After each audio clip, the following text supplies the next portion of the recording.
Dahil kabilaan na nga rin at uso ang panguhula ng publiko ngayong bagong taon, may prediksyon na nga agad ang kapalaran ni Daniel Padilla. Say nga sa hula, magkakaanak raw ito this year, pero ang twist ay hindi raw ito kay Kyla. Nakakaloka!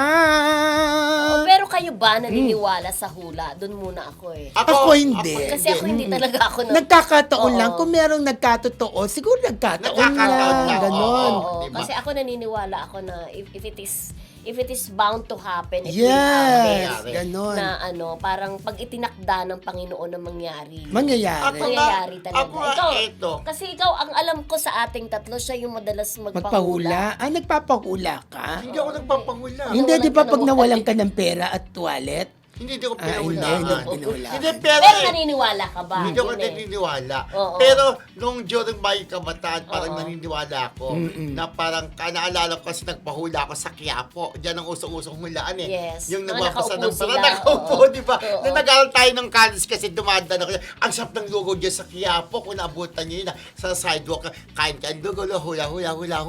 Tapos, eto na, may hula nga na inano ni Mildred eh.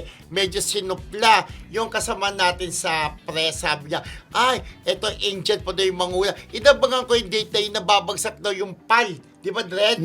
Huwag mo anin ng ganun na, naniniwala ka niya sa wala Diyos. Ending, dumating yung date na yun na malalaglag daw o babagsak ang pal na hindi nangyari. Pero So, aminin hindi. natin, Marami. lalo na sa Philippine showbiz, Yes. di ba? May mga sumikat talaga na manghuhula. Rene Mariano, Jojo Aquin, Madam Auring, yung sa pambabae sa Nawala Showbiz na. Linggo. Sino yon? Madam something? Madam Sara. Madam Sara ba yun? Madam. Oh, whatever.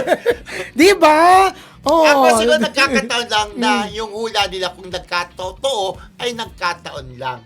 Nasasabi, di ba, hinulaan ko. Pero, ewan ko. Natatakot kasi ako pag hulaan ka. Natatakot talaga. Pero ako. maghula ka sa positive side. Oo. Natatakot Pero ako. kung magkaanak man si Daniel, why not? Di ba?